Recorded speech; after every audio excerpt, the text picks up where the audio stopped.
Good morning, good morning. Welcome to another XTC match. We've finally got the Australians on the team. We've got Tom Harper flying the Rebels against Ken from Team USA flying Imperial Strikers. I'm Suresh, and this morning with me, I have another Sydney City Space Slug in Jim. Good morning, Jim. How are you? Good morning. I'm great. I've had my coffee. I'm ready to go. How are you, Suresh? I'm doing pretty great.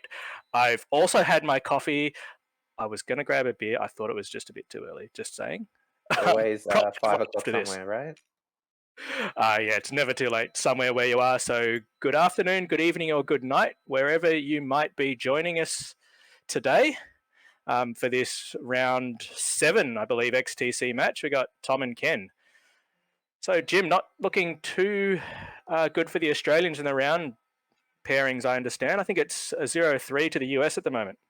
Yeah, correct. So we've seen three wins USA's way at the moment. So there is a bit of pressure here on Tom to keep Australia in the fight. But in saying that, it doesn't look like the easiest of matchups. Did you want to have a look at one of the squads here, Suresh? Let's look at what Tom's going through. Yeah, let's run through this. Now, this squad is infamous enough to actually have a name. It's, of course, Heratani. Uh, Hera herself, Hera Syndulla in the A-Wing with the AXS-23S thread tracers, followed up by Garvin Drace in the X-Wing, just with his own servomotor S-foils. Kyle Katarn in the Hawk 290 with Jin Urso and Moldy Crow, so really getting that token efficiency, which I'm sure we're all quite familiar with by round seven. And finally, benthic tubes in the U-Wing with Perceptive Copilot for those extra focuses and Leia Organa. So wants to block up, wants to maximize the efficiency of these focus tokens, turning them to evades with Jin Urso. But you've just seen here Tom split out Garvin to the side, and he's putting Hera down in the bottom corner there as well. So a little bit of a different opening, might be looking to converge here on Ken's Imperial squad. What have we got there? Right, so we've got something that's really making the rounds right now. We've got the Commandant Goran Swarm. So we've got four Black Squadron Scouts with Disciplined and Thermal Detonators. And then we've got the Commandant himself, Goran. For those of you who don't know, once after a friendly ship at range 0 to 3 with a lower initiative than yours partially executes a maneuver, it may perform a red focus action. There is such good synergy with the adaptive ailerons because they do, in fact, count as maneuvers with discipline on top of that as well. So they're tokening up. Two of them have proxy mines and two have thermal detonators.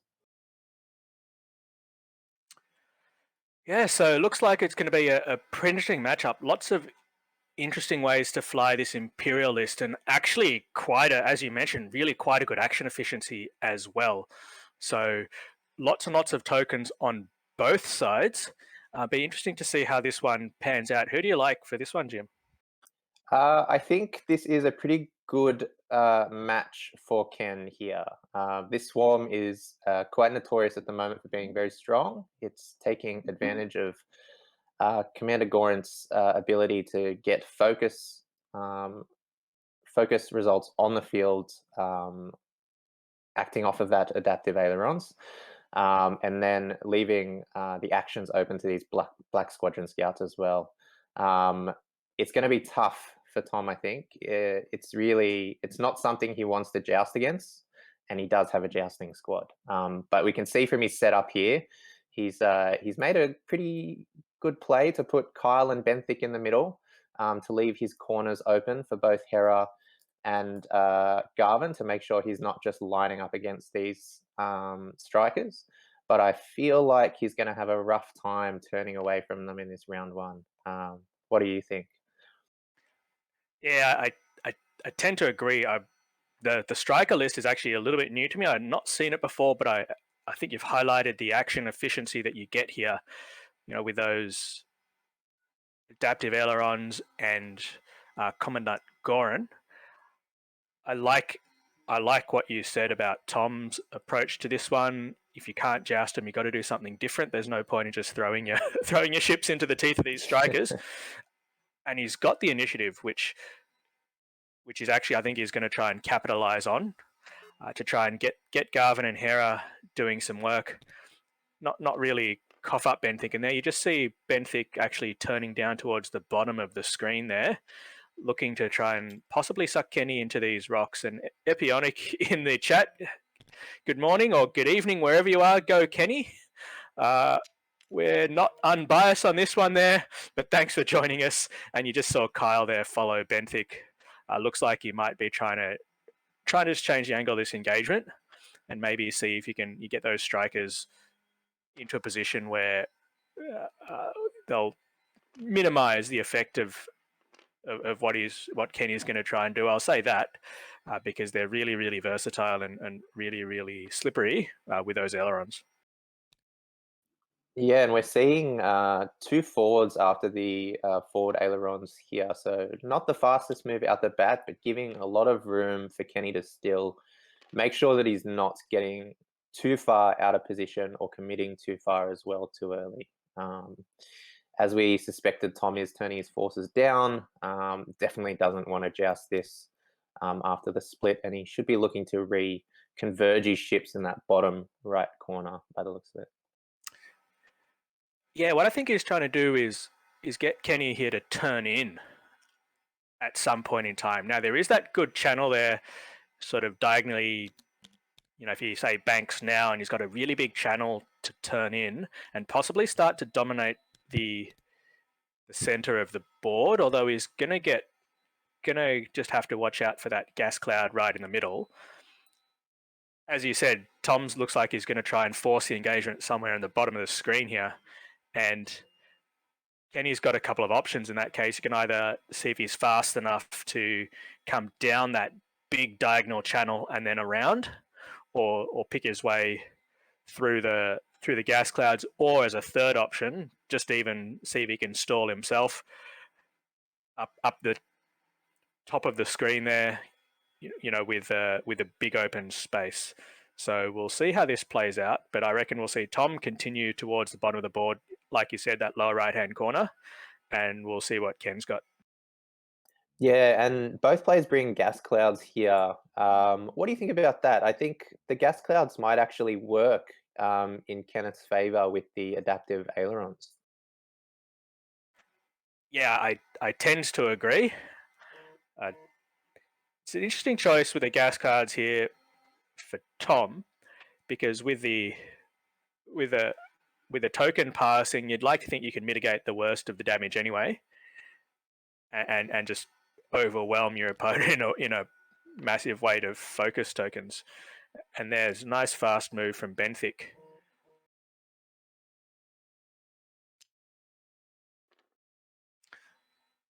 So we'll see what Kenny chooses as Tom just moves his first couple of pieces. Yeah, there's another 3 bank there from Kyle just following in along.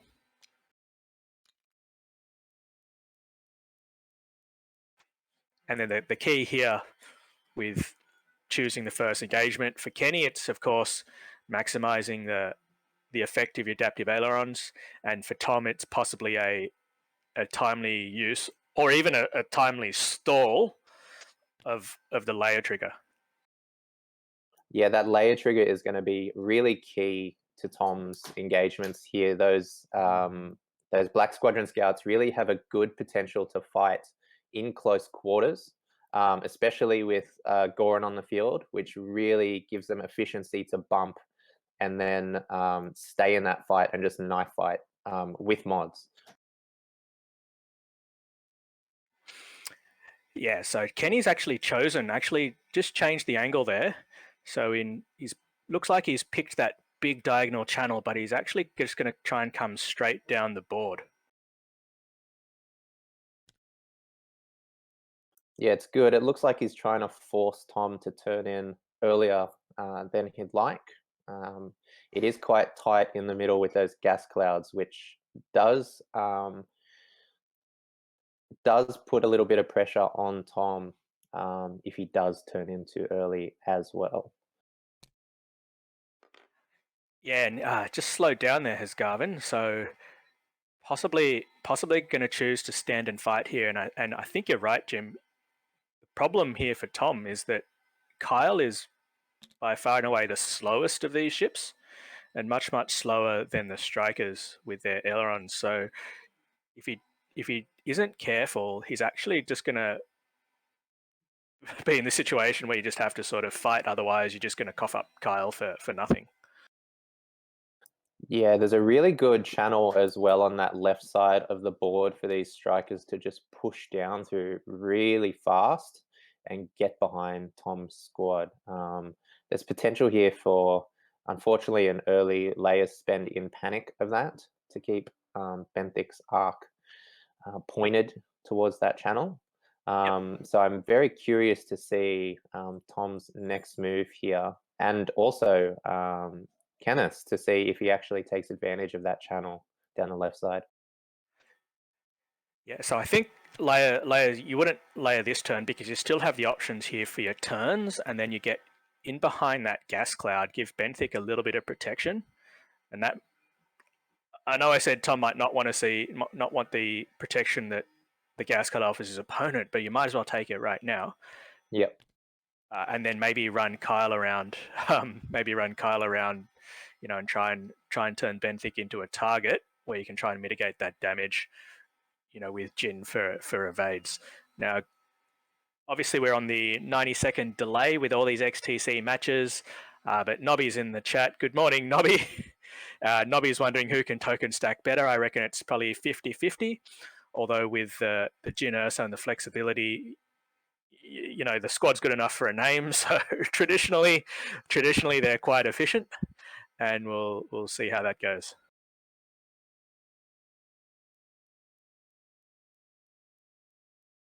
So I think this is a good match here for a test of Tom's patience.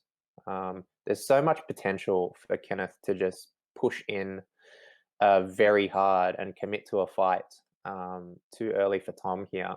I know personally, I'm quite trigger happy when it comes to putting ships on the field, and the moment I see an opportunity to just waste, and I say waste for me, waste that layer, because I feel like I'm always making bad choices with it. um, I always take it. But you're right. There's such a good opportunity for Tom to still take his time turning in here. Um, Kyle, unfortunately, having that turret pointed to the bottom of the board right now, keeping that token swapping in bay, but it's unlikely if Kenneth does use that left channel, it's unlikely that Kyle will have shots unless he does rotate. What do you think is the best avenue here for Kenneth to approach this, with Tom likely pulling his ships in, and we do see the 2 hard there?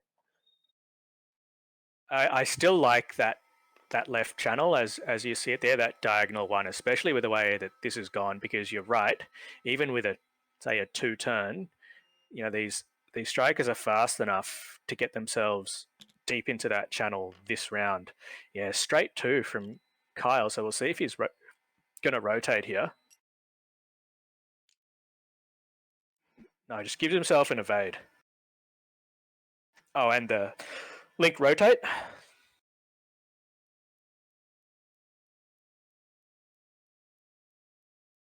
So it looks like there's okay. So Kenneth is, ooh, okay. Just use that aileron effect to slow himself down a little. I really like that.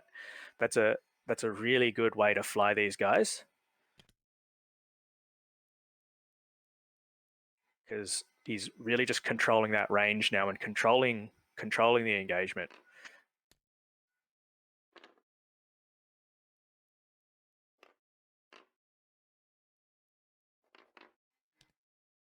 So this is looking like it might be a bit of a challenge this next turn for Tom here. Those with slowing down, using those self bumps on the ailerons, Kenneth still has that opportunity to use that left channel. Yep. And really swing around the squad as well. Yes, he does. Yep. He's put Garvin in a jousting lane here.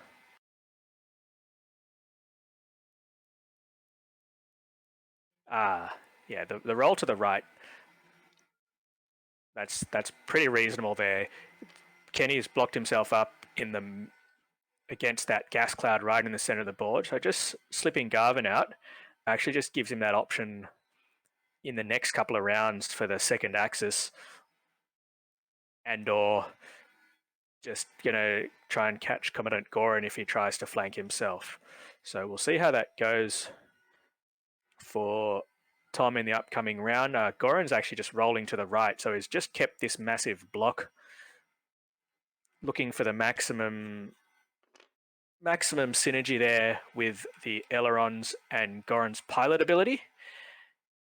And last move here is for Hera. Or did I miss that already? No, straight to. Straight forward, yeah.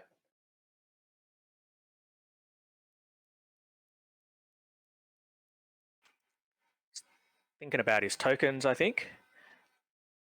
Possibly one over to Garvin, although Benthic, I feel, is the obvious target. Unless he's got a cheeky shot against Kyle. I think Kenny might have a cheeky one against Kyle. No, he doesn't. Checks the arc for the token pass, and it's actually out of range there against the lead strikers.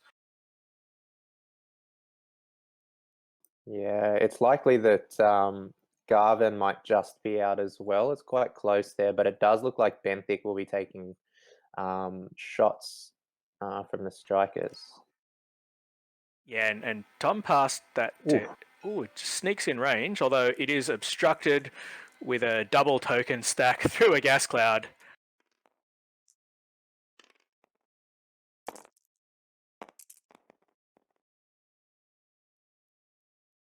And no focuses, so no token passing.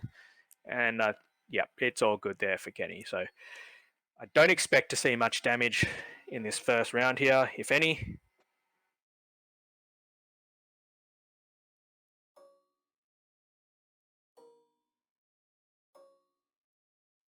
Looks like it's just the lead strikers here.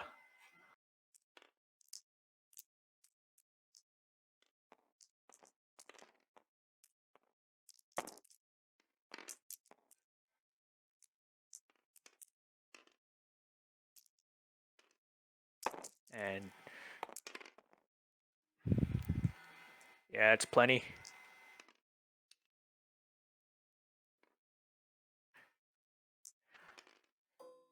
And yeah, the other striker will get an obstructed shot at either of them here. Takes Benthic again.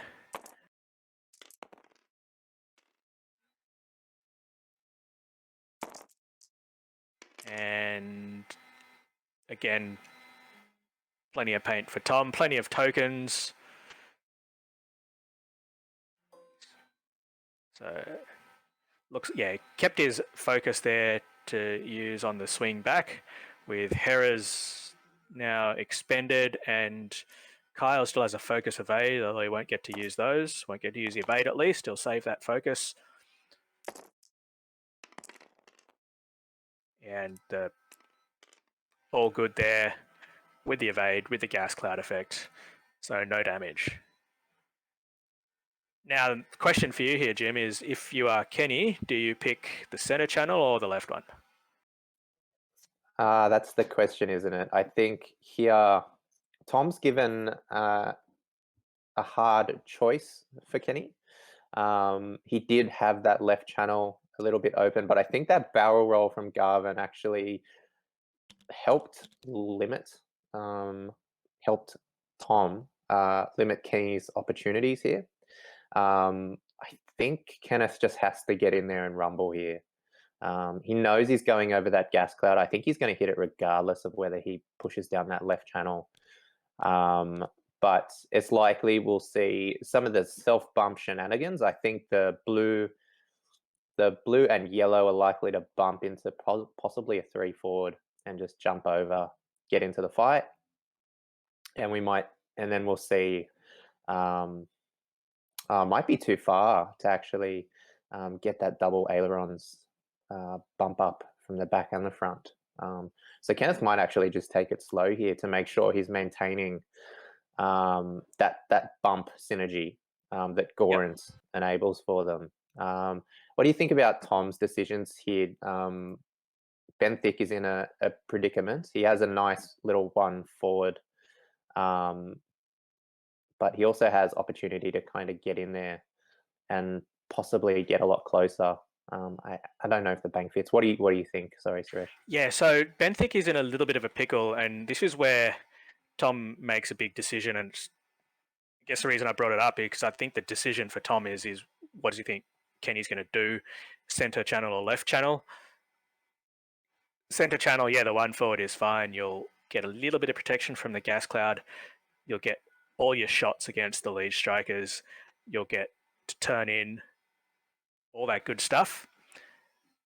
But if you got the left channel is like the high risk, high reward play for both players. Because if Kenny sells out for the left channel, but Tom pushes aggressively into the middle, he's actually going to catch himself out of position. So there's a little bit of wine in front of me, to use a Princess Bride reference. I don't know if anybody else is old enough for that one. um, in the calculus of both players here, because yes, there's two options, and of course, each player, there's sort of four choices here, and I think a couple of them, the center brawl is kind of like let's see what the dice tell us is going to be who the winner of this game is going to be. And then you've also got if you sell out for one or the other, if you sell out for that left one, you could be out of position yourself. So the players are still looking at the dials, because this one is actually this one's a critical round, which will determine a long way, I think, determining who is actually going to come away with this one. Yeah, I think you're right. There's definitely a little bit of a mind game right now. They both want to brawl, and they both have squads that want to just get in there and brawl as well. I'm not too sure if making an alternative move is smart for either player here. So we might just see them both get into it and roll some dice. Yeah, I think I'm just as aggressive in the game as you are, Jim, because I'm all about trying to myself just want to get in there and roll red dice. Yeah, Doesn't always pay off for me. And here we go. Here's the one forward from Benthic. So Tom's picking the center lane here, and we'll see in a minute whether that's going to pay off with regards to where focus of aid. So he's really not all in one basket, but he's decided that Kenny's option is the center lane. Yep, and it's good. He's still got Kyle up the back, well protected, keeping that little focus battery going as well. There we go. So center lane it is. It's going to be pistols at 10 paces. And on a strain and into the bump.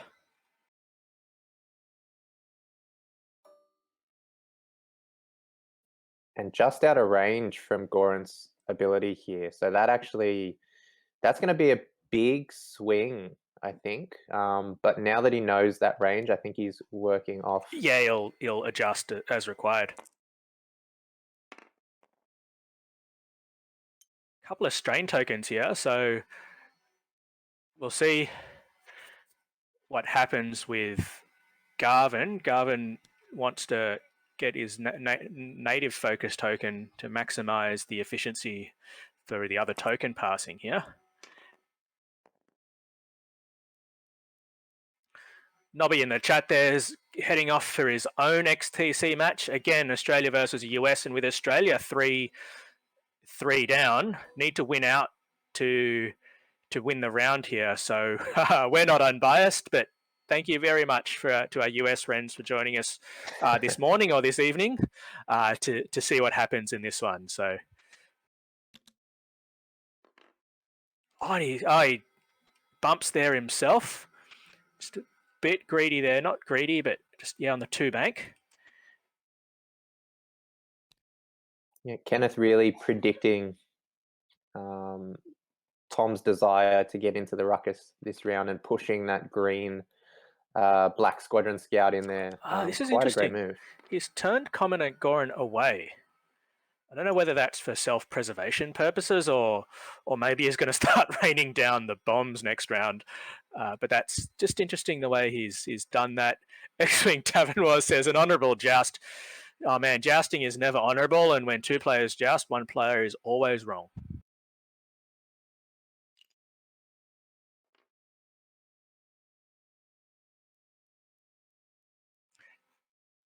Now this is a pretty target-rich environment for both players because there's a little bit of choice here with regards to who you go for. With disciplined, with those free locks, it's going to make killing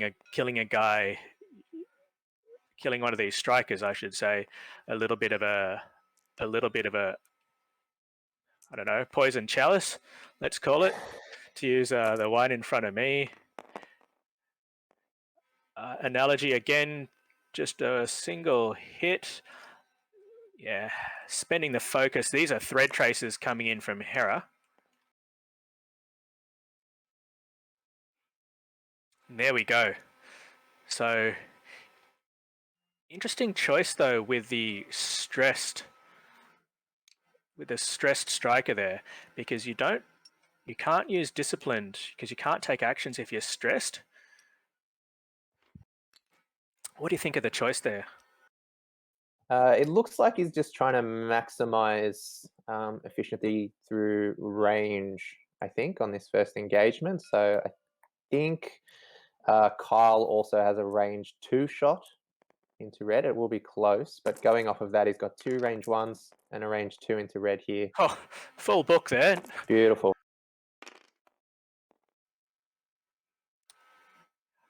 Yeah. That's initiative 4, of course. Now, does stay on the board there on 1 health. See if Kyle can finish this one off. We'll pop discipline on these strikers though.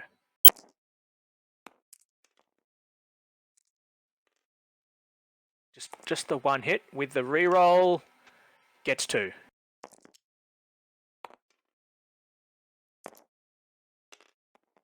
Oh, rolls them 1 at a time. 30. 2 evades.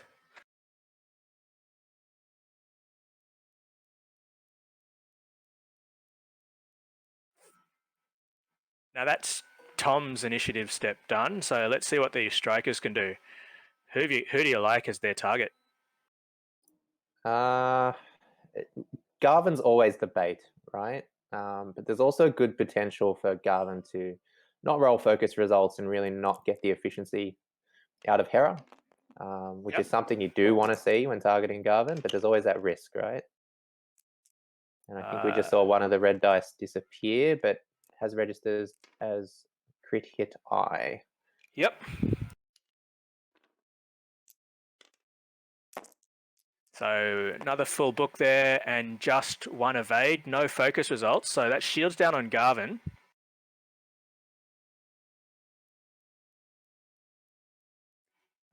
Has decided not to pass an evade token. And here's the range 1. So didn't manage to force a spend as well. So 4 dice plus a focus token. And he's definitely going to spend that now for another 3. So that's going to be the crit coming through. And he's going to throw himself a focus result. Take hit crit. And he is stunned.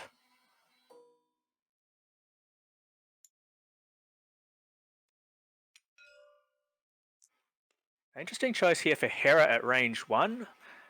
Just 4 dice, no focus, no results there. Gets 2 hits.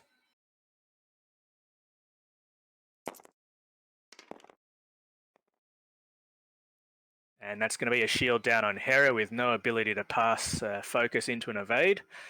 So this could be the kill shot on Garvin.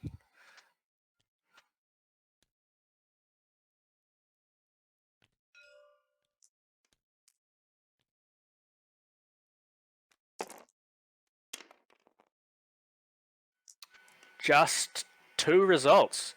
So here we go. It's going to pass the token there, pass it back to Kyle, take the crit, and that's a disabled power regulator. I think Tom's cards have accidentally disappeared there.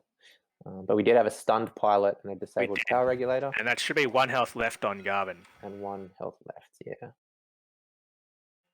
So escapes with his life, does Garvin Drace. He's got a nice channel there, so I think the next round he'll be okay. But he's got to wonder about what he does. The 4K looks pretty good, except for the fact that there'll be 1,000 bombs, I reckon, in that center channel. We should still see Benthic having shot here. So that kind of doesn't work against Tom. It's quite good. It means that he didn't get those double mods this round because he didn't kill any of these Black Squadron scouts. It's likely we'll see Red die here, and we'll see the scouts either reposition or take locks for next round. In saying that, having Benthic at full health, undamaged, is quite good for Tom. What do you think about that? Him having Benthic under initiative of these scouts and really limiting the efficiency of Disciplined by killing them after they shoot. I think Disciplined is a fantastic, fantastic upgrade So to have good. in any case. So even though he limits the this round effect, Tom's still got to worry about the next one, and he has targeted the stressed scout, which means that the 3 other ones will actually get their opportunities for Disciplined to proc. So I personally would have had to consider a different one, and you get 3 more hits. So I think we got a dead scout here. With the reroll, doesn't matter because only 2 greens.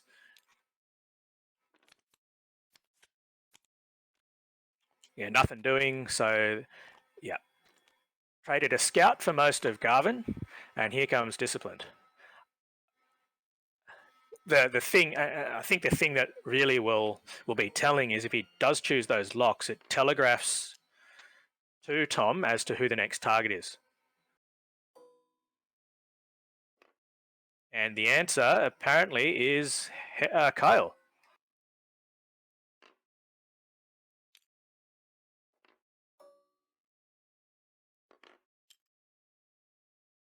And yeah, we got Goran taking a lock on Garvin here to look like he can maybe just try and finish off the 1 health X-Wing with a disabled power regulator.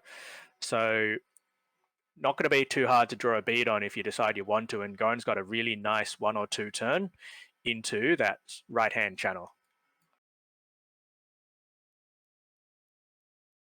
Yeah, it's very interesting here. So we've seen 1 ship lost from Kenneth, with Tom still having a struggling Garvin staying on the field. Goran's also sharing initiative with Garvin, so won't get the initiative kill, and might take some harsh damage in return if he does decide to turn in here. He's played it safe though and turned Goran out last turn. Do you think he just does the 1 hard and keeps him in the fight? I don't see a reason not to. So the only reason not to is if perhaps Tom's big brain play is actually just a fast straight there and get Benthic in Goran's face and say, thanks for coming, TIE Interceptor.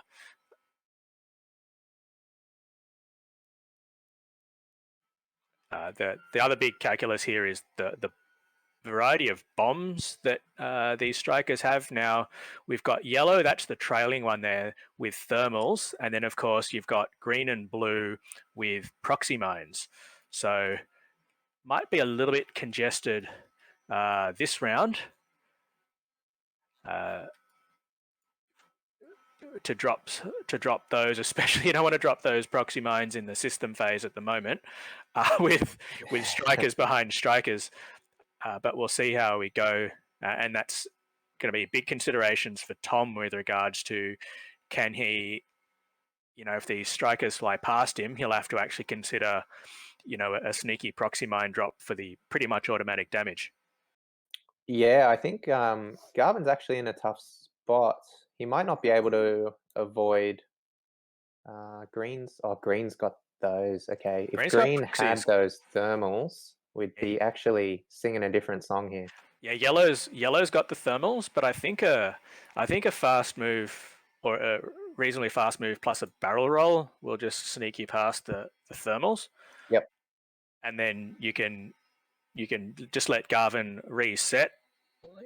Say forget about the token efficiency for a while, but you're still alive. You'll have to deal with your disabled power regulator, and then maybe turn around back into the fight as a bit of a dogfighter with the last of your health. So we did see a layer pop there from Tom and the stop from Benthic. I don't mind that. We've just seen a little bump here from Kyle. There's It looks another like, stop. oh, sorry, a stop there from Kyle. Um, looks like Tom just wants to brawl here, and we'll see what that's done to Kenny and the massive flexibility of these strikers. I mean, you sort of do have to plan things in, but you've actually got to, you actually got some flexibility, I should say, to do a few weird things with regards to the move. And there's a focus on the lead striker here, and that was off to ailerons.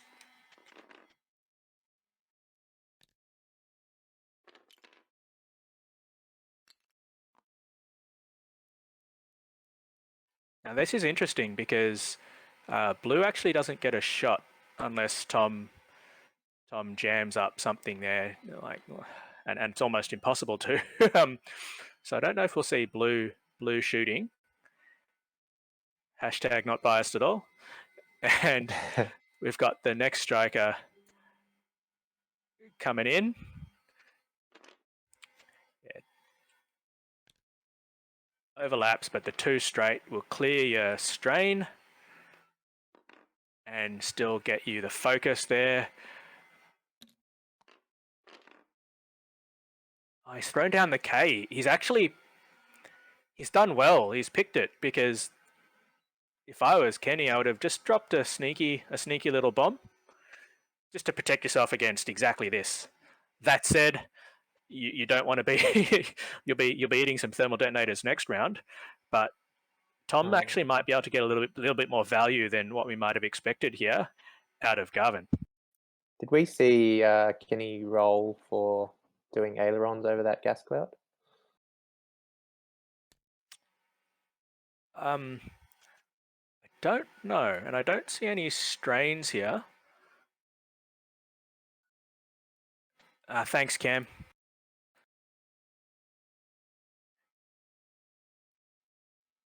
Right, it wouldn't matter Okay. anyway because he clears it with the blue. Yeah, so same as the stress tokens there, I presume, and then getting one back with the commandant rather. Goran ability. Now this brawl is going to be. Oh, he's taking a roll, and it's going to be extremely close. But with that roll, of course, being stressed, there's not a lot of trigger options for disciplined here.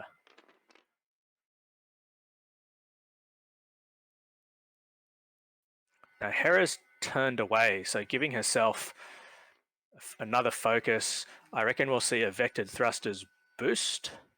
Yeah, there we go. And that just opens up Hera's arcs next round to push herself in and either dogfight with Goran or get herself around on the tail end of these TIE strikers. Yeah, great. Pretty great positioning here from Tom. He's called I think that. you got to be happy. He's definitely called that brawl, that desire to stay in there. I'm really, really surprised to see that 4K from Garvin. It's a pretty big risk, but he definitely called it. I wonder if Goran has that shot on Garvin as well. I'm lining it up, and I actually don't think so.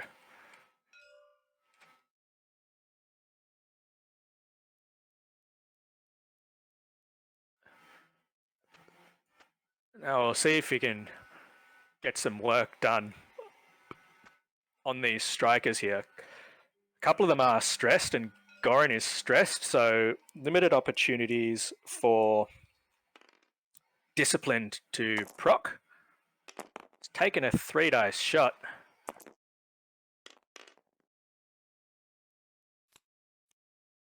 And that's against blue.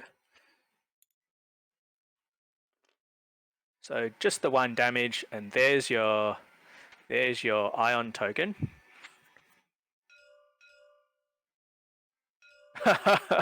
Just ping the table there. Oh my gosh. Yeah, he's a couple of millimeters or fractions of an inch for our American friends out there. So he's got to shoot someone else.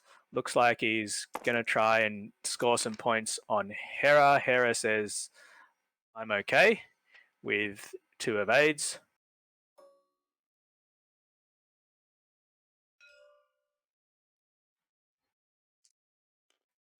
And we get a sneaky little side arc shot.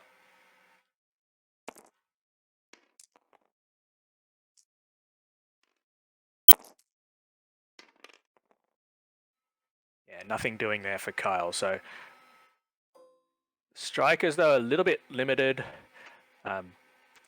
You've got split fire going on here, even though we'll see what happens because both of these strikers have actually locked up Kyle. Trying to maximize the use out of Disciplined here. And yeah, 2 more hits. With that reroll, getting the 3rd.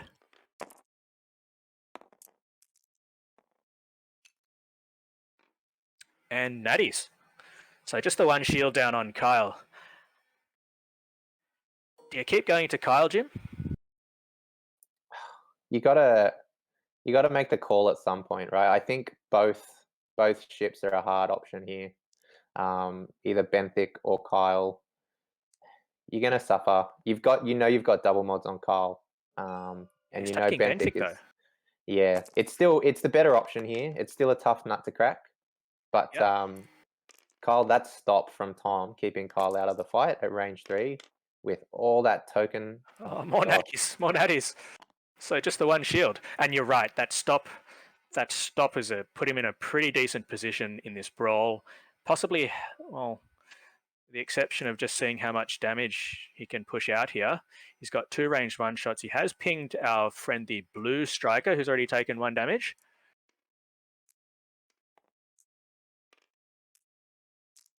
It just depends on how much damage he can push out.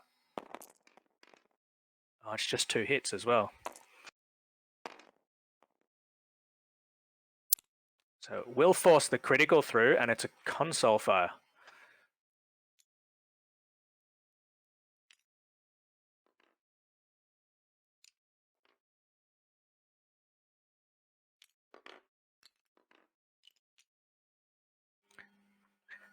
Now, my biggest thoughts here is I feel like you just have to kind of drop a couple of thermals. Yeah, I think some of the thermals have to go down here. Unfortunately, Kenneth is in a position where he can't make use of those proximity mines at all. Yeah, it's been a problem for him. Garvin being ioned would have been just great for that prox mine. I don't think he could have avoided even if he wasn't ioned, but Tom's target priority here, even if he did take out one of these ships by choosing blue, he kept those bomb options limited for this turn as well.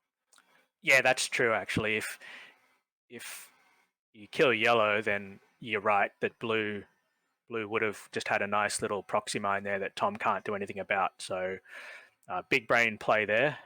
I wouldn't have seen it. To me, yellow or green were the options. Noting that if you kill the dude who's not actually stressed, then his stressed buddies don't get the options to take actions. So, what do you do if you're Goran here? Do you just accept the fact you're running over the cloud and go and eat Garvin? I think you do have to kind of just accept that here, I mean, unless you got he's no planning choice, but to drop those thermals. Um, I can't see. the problem is I The don't think risk. Goran, without the reposition options, if you lose your action, I don't think Goran escapes thermals either.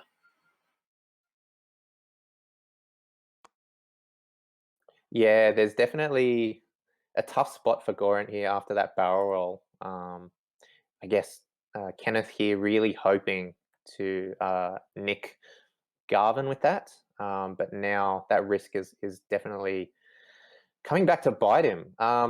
There's not even really options for a slow play here and to keep the gas cloud coverage. I don't think anything he does keeps him coverage from that gas cloud and keeps him safe from Benthic, who is very, very scary in the current position as well. Yes, yes. Benthic is actually in position to not quite dominate the center of the board because moving first, you've got to make a decision on your arcs. But that medium base there in the middle could, is actually causing, I think, a few problems here for Ken. And then, here we go. Here comes the rain.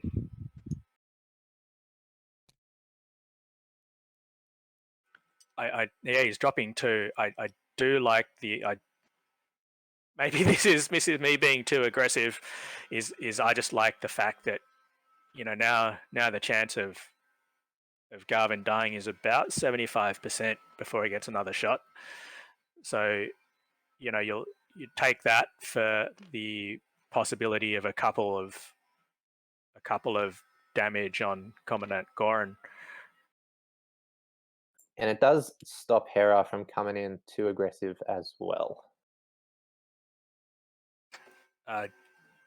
Just while the players take their moves, as you see here, it's a really aggressive. Speaking of aggressive, really aggressive boost there from Kyle, D Brody in the chat. So we're looking at the three strikers. You see, green's got proxy mines, blue's got proxy mines, and you would have just seen yellow throw down the thermals. So hopefully that clears a few things up. And there we go.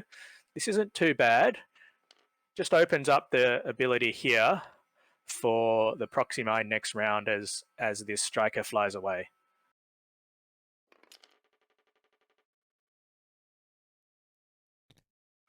And it's another bump here from blue, so we'll get the focus, but you kind of parked yourself right in front of Benthic.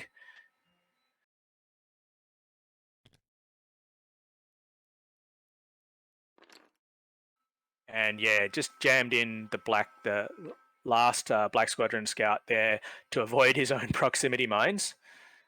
Meanwhile, Garvin does the one forward. Does the one forward? Here we go.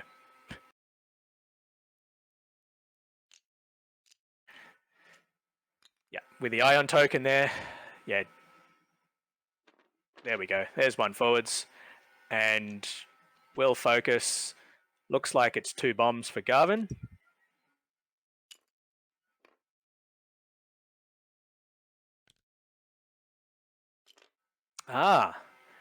And overlap the gas cloud. So two bombs for Commandant Goran as well. Yep, and he is getting that strain. So could be time for an A-Wing to do some A-Wing things. And by that I mean roll two dice and hit nothing.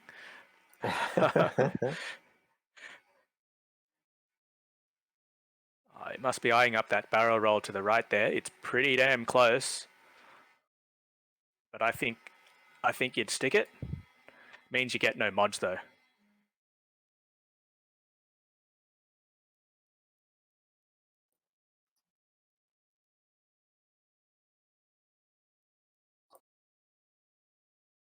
And it does look like he's just out of Goran's arc here. Yeah, so takes a damage, does Goran? And Garvin closes his eyes and prays. Oh, it's a strain. Chance of Garvin dying now dropped to 50%.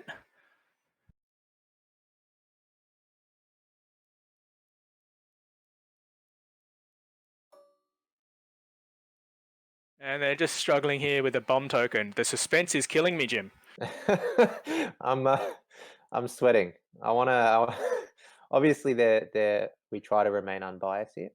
But Garvin staying on the field here for Tom, I think might secure this. It's going to be a tough uphill battle for Kenneth here if And another Garvin strain. stays on the field. Garvin rolls and prays. Oh, it's a hit. Oh, there he goes. I think we're expecting it. The odds were 50-50 the whole way through. Garvin's Yeah. gone, and I still think this is quite close. Oh, it's pretty close. We'll see how much damage. Essentially, the god roll for Ken actually wipes Kyle off the table. That's what you'd hope for. Will require the god roll. 4 into nothing. And here's a cheeky little shot from Hera. No token pass, so just rolling what you got. On he's popped the interceptor. Yeah, that's going to be hit crit onto Goran. Wow. So that's actually a big turn here for Tom. I think he really needed to punish Kenneth for that 3 hard and copping Yeah, that bomb. It's going to be a tough uphill battle here from Kenneth. He's losing that efficiency of bumping now. yeah, But exactly. 3 strikers, still nothing to laugh at. No, so here we got disciplined procking. Looks like he's with Kyle as the next obvious target. Getting that extra lock here, although with a couple of bumps and only 1 shot into Kyle, although Kyle will shoot first. Try and put the hurt on yellow, maybe force a spend. Nope, just the 1 damage though on yellow.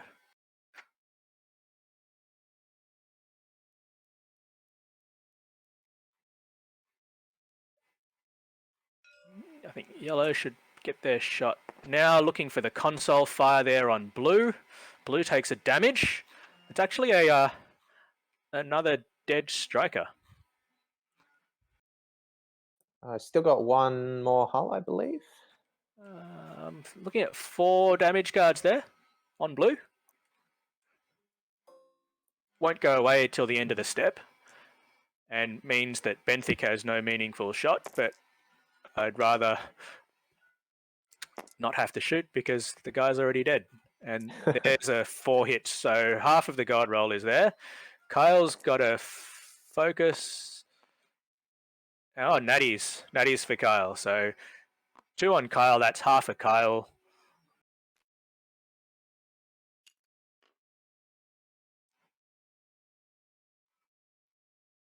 And also in this game here, that's another bomb carrier down. So I suspect we'll see the proxies next round because you'll take that guaranteed damage.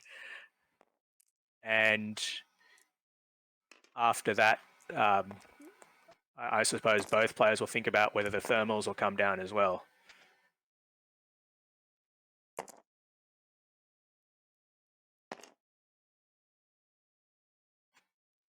Gets nothing. That's oh, sorry, you were right. That was the damage deck I was looking at. So there's the last point of damage on blue. Sorry, my bad, Jim. Oh, interesting. He's barrel rolled himself there with his green to make sure he can actually use the proxy mine on Kyle.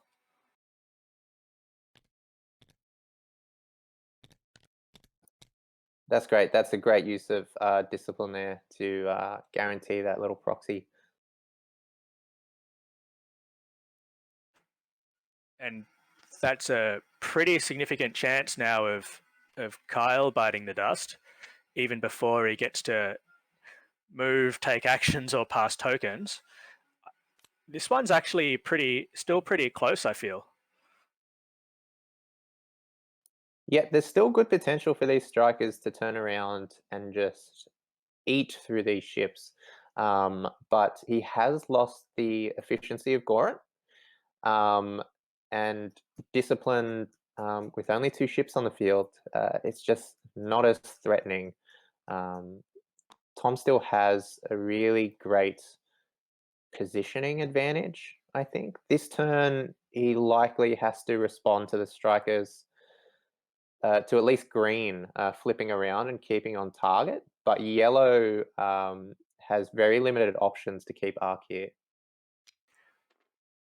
Yeah, I think the question will be is can you mop up Benthic before Hera starts doing some initiative 6, A-wing reposition things to you. So that's the question that I'm looking at, because again, you got a pretty significant chance of that proxy mine taking out Kyle, and you can fly circles around Benthic, I feel. Yeah. So he's nailing Kyle here with a proxy mine, 2 dice. I think needs to blank out, or and there's the other damage. So yeah, Kyle's going to bite it here.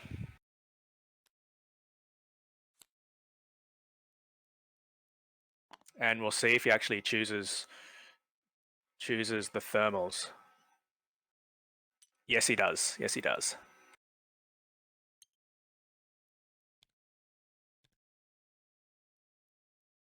What a scary shift in the field from those bombs there. Yeah, it looked good for Tom until you realise that you've got all these options, and then I actually still think that if you're the Imperial player, Ken should be backing himself to pretty much negate Benthic through flying. When we do see the stop and rotate from Benthic here, great, trying to keep arc, knowing that next turn he will have Leia as well. There's potential here for Benthic to just sit still and become a nice little turret. Yeah, but this is where that Black Squadron, they're getting around Benthic pretty well here, and in fact that green has lined up a shot. So, like, pretty good flying from Ken. That's pretty much what I was expecting. You'll back yourself to just do whatever you can to these. To Benthic here, and Hera's had to turn away from those thermals because he knew they were coming. Hera's 1 away from half herself, and I reckon you might see a little boost in here. Yeah, I think this is where it gets scary for Tom. We expect that turn away, and next turn those strikers are coming in hard, unless she plays out of the fight here. Yeah.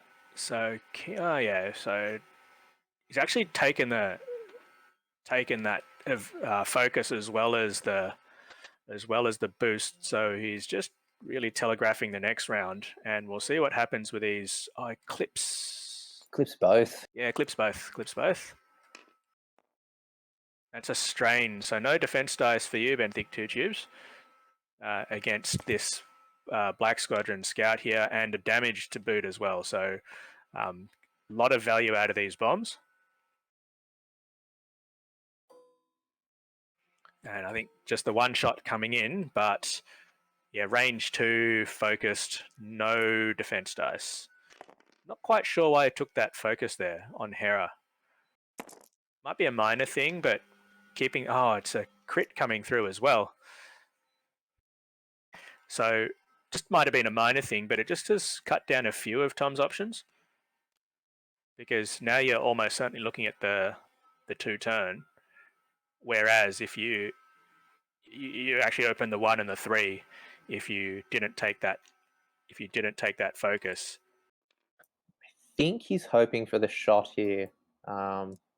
He might be in range to pass that focus over to Benthic. Got a cheeky... it looks beyond range 2. That's what I'm thinking. Oh yeah, yep. He's going to check. Yeah, I think it's beyond range 2.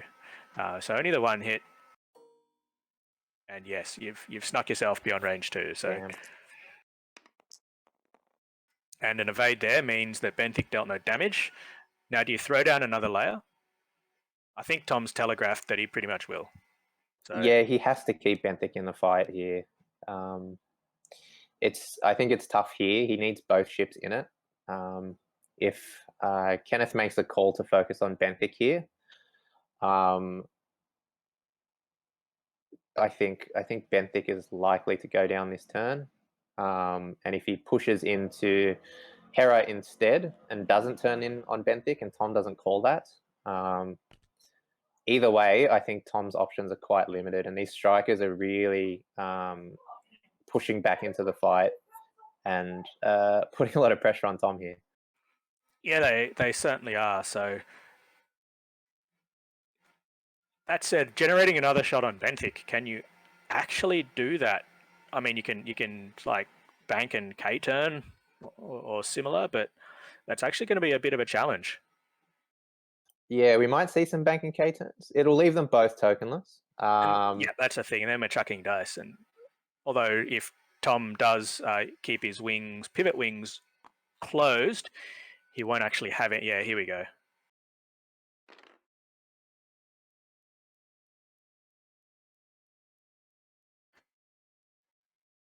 Bank. So we are seeing the 90-degree turn there. I think There we he go. was suspecting the sloops as well. Ah. Oh, he's run over the... That's interesting. And gets away with it. They run over it next round. Now, here comes the two-turn. Oh, he set himself up for a cheeky little bomb drop. And that actually could nail Benthic there if he rolls the full bank. Yeah, I think Benthic's going to cop that bomb when he moves next turn, regardless. Yeah, no, it's the last proxy mine. That's the last bomb on the table. And if you roll a pair of hits, so about a 1 in 4, there's nothing you can do about that. You're dying, and everything is a crit as well. So there are options to just pull a direct off the top, and even if you don't roll that hit or hit crit, the crits will take you anyway. Yep. So it does look like Tom suspected those sloops as well. Missing shots here. He's now in a race to outfly these strikers, which is quite difficult even for an A-wing. Yeah, at 5 points down, he's got to make the play, and I think you can't bank on Benthic. No, Benthic will have little opportunity to catch up here. Stressed and pointing to the bottom left of the board. Yeah, you've got to take your you've got to turn in and just hope you can roll red dice. So here it is. This is a pretty big play. This could actually, I think, seal it for Ken, and hence seal the win for the USA. Unfortunately for the Australian fans out there.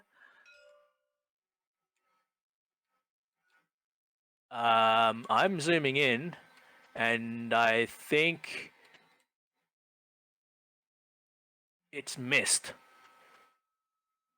Doesn't matter because he'll have to run over it because there's no option to stop. But that did miss.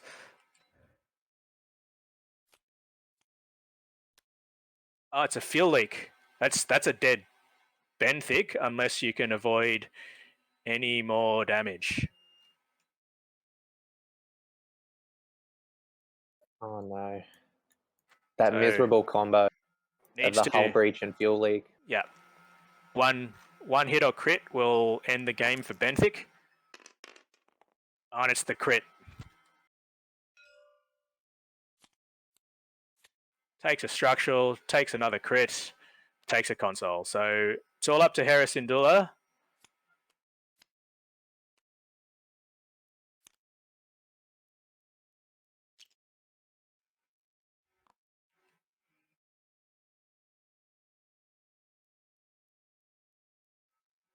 And here come the strikers.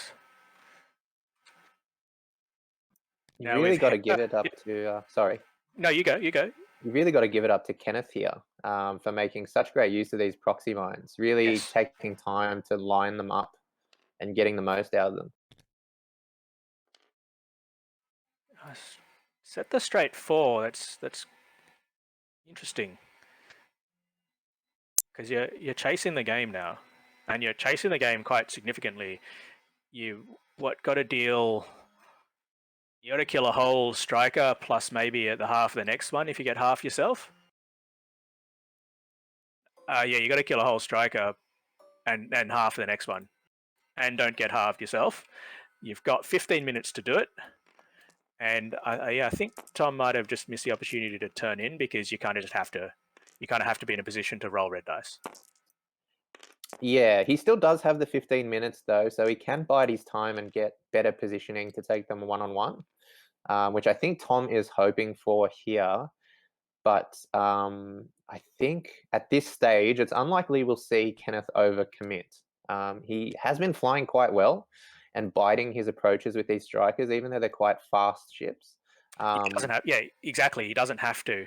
He can just sort of shepherd Hera away and rely on his 3 red dice as deterrent, essentially. Yep, yep. So I think we're going to see Tom try and renegotiate an engagement here that better suits him, where he's not facing down 2 strikers. And it's definitely on Kenneth to make the calls here on the best ways to approach. I don't want to see Kenneth overcommit here. He's in quite a good position. Yeah, so to he's playing capitalize. for the 2-turn, but I think a 2-turn fits, and a little cheeky little barrel roll might actually work for Tom. Yeah. Yeah. And this is the engagement Tom wants. He just wants to face down 1 striker here. He's still going to be in arc on yellow. Yeah. I think. Yes, you will. It's going to be close, actually. And I think it'll clip. I think it'll clip at range too. So Tom's got to make a choice. Yellow is damaged with, just the 1 there, and green is undamaged. You've got to do work on both. Did he try and boost? Oh no, so they've just moved that focus there, which is why I thought he might have tried the boost. And you've really just got to hope that the dice fall your way when you're chasing the game like this. Only 1 hit. And there's a couple of pictures there for Ken. Nothing doing for green, and yes, clips Hera at range 2.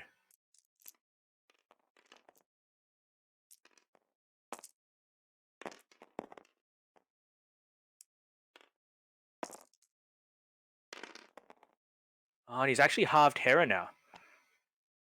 So I think if for the Australian fans, Tom's got to win out and clean up the board. Just correct me if I'm wrong on that one, Jim, but I think with Hera being halved, you've pretty much got to take down everything.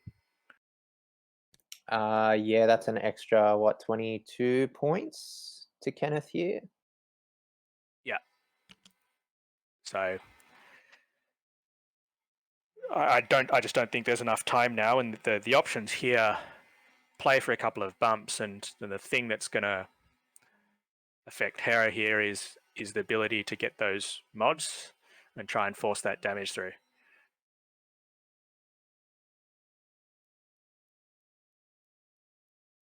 So if Tom kills yellow and halves green, I believe it's a tie. Okay. If I'm not mistaken. There's a 2-point bid on Kenneth. Half the black squadron scout, the green one, is 20, so 22 points. And that's what's left on Hera as well. Yeah. Okay. So interesting calculus here. Now the evade there on the yellow black squadron scout means that now suddenly green has become your obvious target.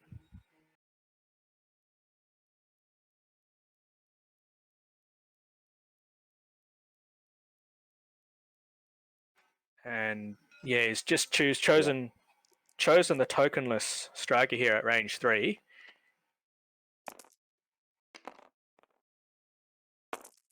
He's just not getting any mods himself, means that he's really just struggling to deal with the to get these dice going his way.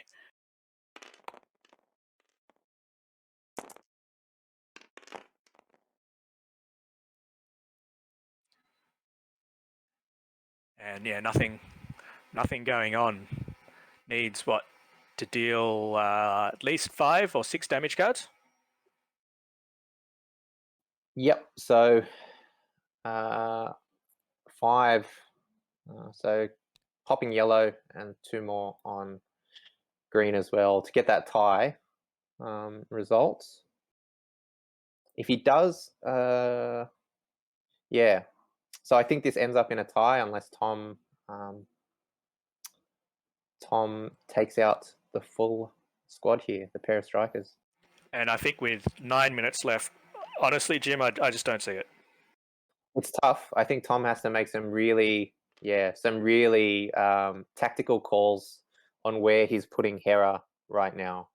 I'm surprised, and we might see it here. There's decent opportunity for Kenneth to just run away. Yep. The strikers can really push towards the bottom of the board quite fast here, and just stay away from Hera, giving Tom less opportunity to take advantage of repositioning.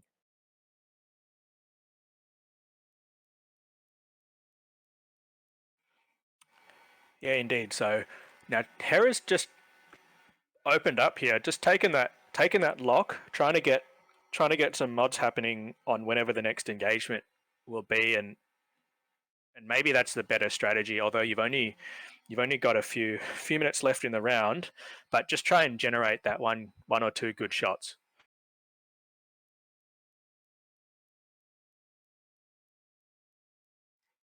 And yep, there we go.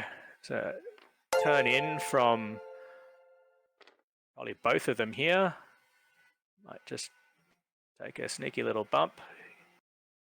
Oh, and Kenneth putting the pressure on, trying to keep Tom honest here, make him earn this victory.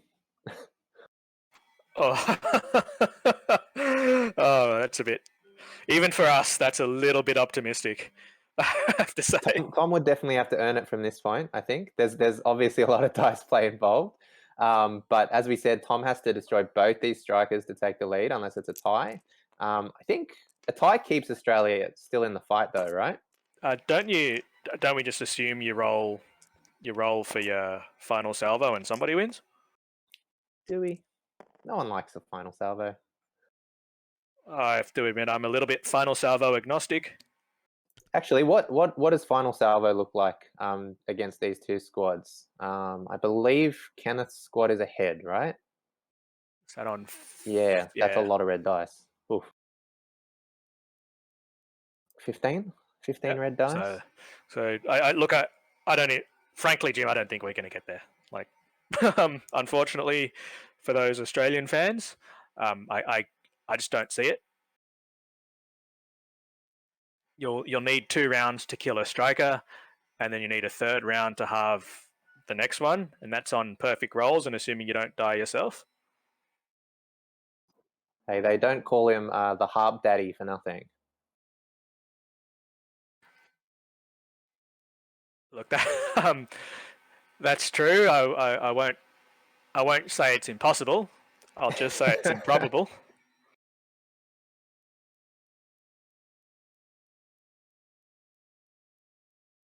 So where do you think Kenneth goes from here?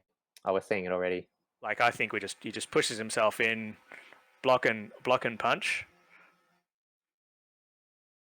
He's clearly shown the intent to keep going, which is always good to see.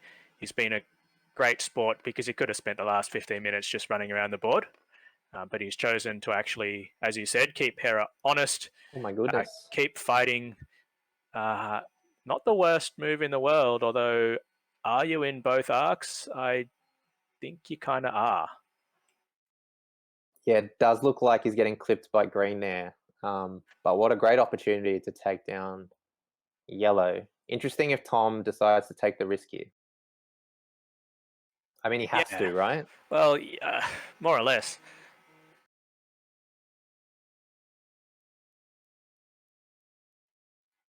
You just swing for the fences. I mean, this is low percentage stuff we're talking about, but as you said, you're on a low percentage chance. Oh, he's rolled away.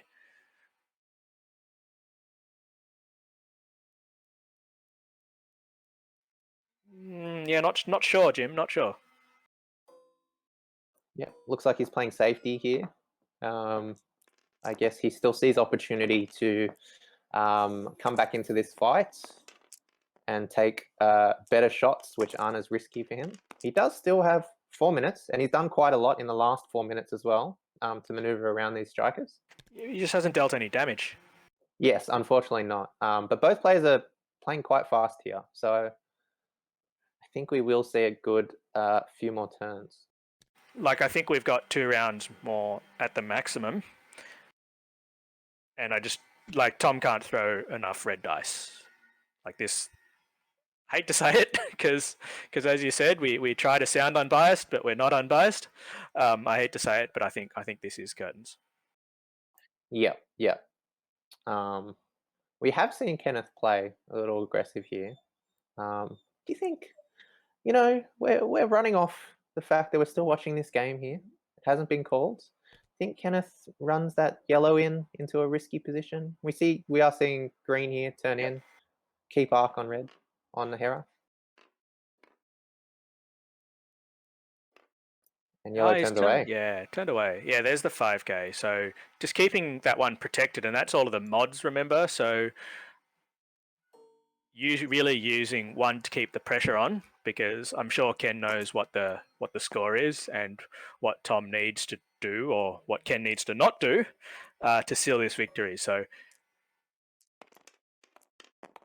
yeah, nothing doing for Hera's shot, and range 3,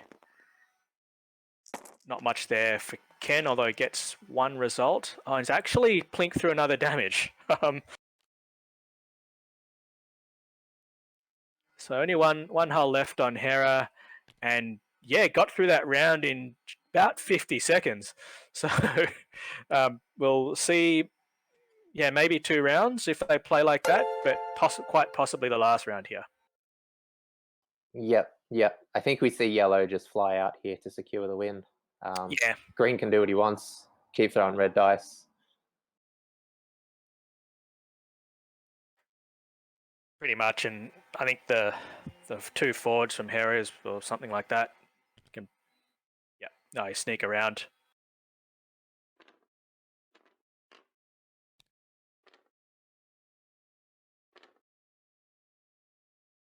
And yellow's coming back. Might see a nice block here. Yep, there we go. Might get a cheeky little shot. Oh, it is through the... No. He is obstructed.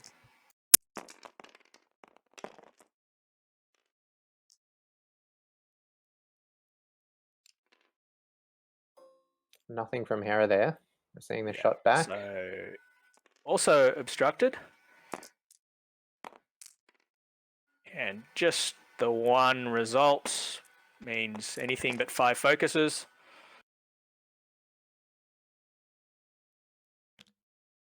Yeah, Axion mentioned Kenneth risking still hunting. Yeah, with the way the game's ticking down, though, I don't think it's too big a risk, noting that Tom literally just can't throw enough red dice at this one.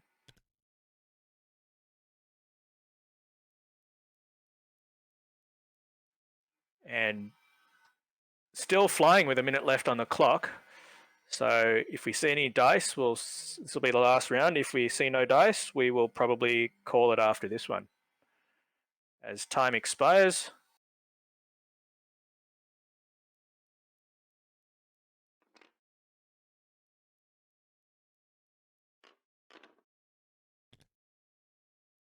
And the little block there.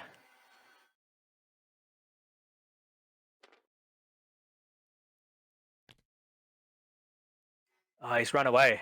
Nope, he's K-turned. So might sneak in. Yeah, he'll sneak in 1 more shot. Nothing for going over the gas cloud.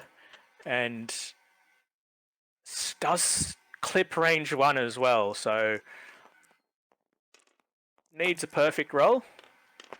Just for a little bit of consolation. Hey, and we He's see it, halfway there. 3. And no, he got a 1 evade, so survives on 1 does yellow. And now Tom's got to survive the return shots. And that's time as well. What a great game. Oh, it's been a Some fantastic really game. good swing, both directions here. Those bombs from Kenneth, really, I think, playing MVP on Definitely. those 2 very key proxy mines, and those thermal detonators coming out as well. Yep. Gets 3 here on Hera, and that's the game. So seals it with the last roll. Was that 200 to 121 for Kenneth? And I think we're going to jump in and see what the players had to say about how that game went down.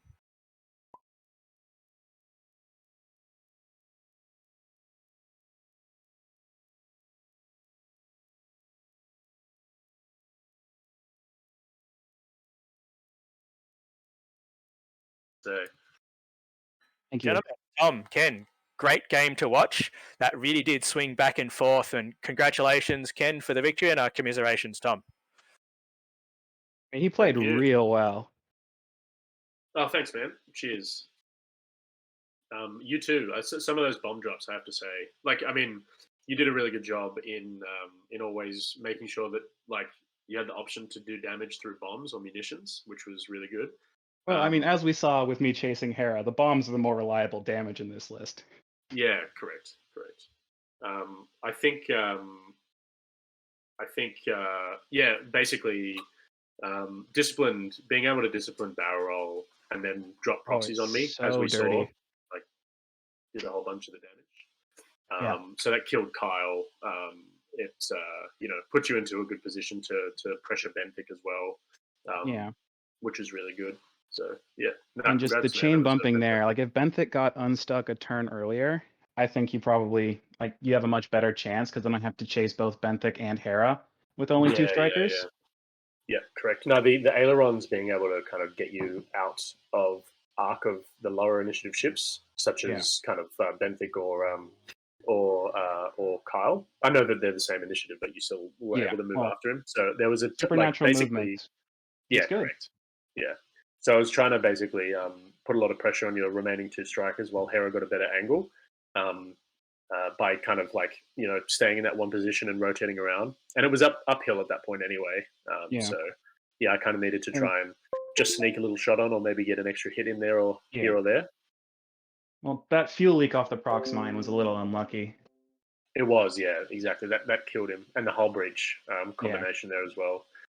I think the stunned pilot comboed with the disabled power regulator was also really savage because there was a time where I was down kind of here with Garvin and I was thinking if I can kill blue, then I prevent the prox mine drop. Yep. But if I barrel roll for a better position, then there's a chance that I've misjudged that because of TTSI and I've actually just one forwarded and put myself into the rock for a stun pilot kill anyway. So I thought maybe if I just killed blue a little bit earlier, I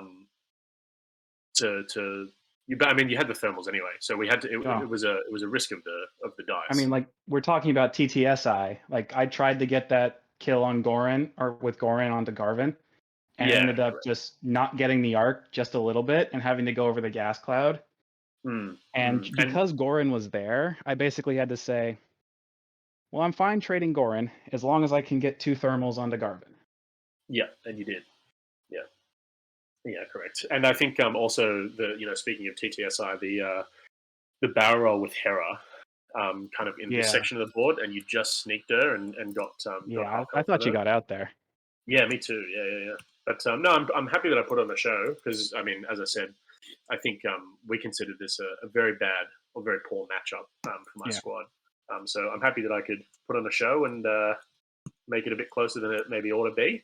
But yeah, no, you played beautifully, and I think the bomb dropping was just so clutch, and you kind of timed them and aimed them very well, and did some really good damage with them too. Thank you. And Kenneth, Suresh, great game to watch. My question that I was really intrigued by was your choice of this pushing through the center of the board to engage Tom's list. Jim and I were discussing, and we really How I thought, made a mistake as soon as I did it. no, You're correct.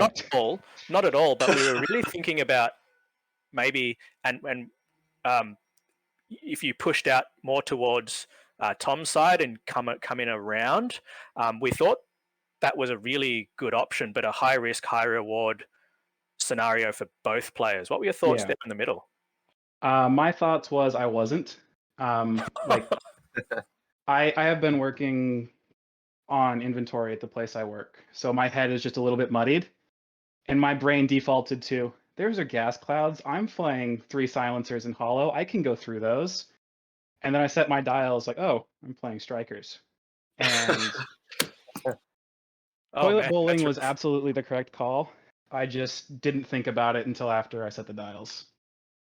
Okay. No, yeah, Jim and I talked quite a lot about how that sort of decision that you would make between the center of the board and then Tom's side, and that Tom would have to make as to does he sell out to get all his arcs facing the center of the board, or is he to try and protect his own flank? I thought that was going to be a really key decision.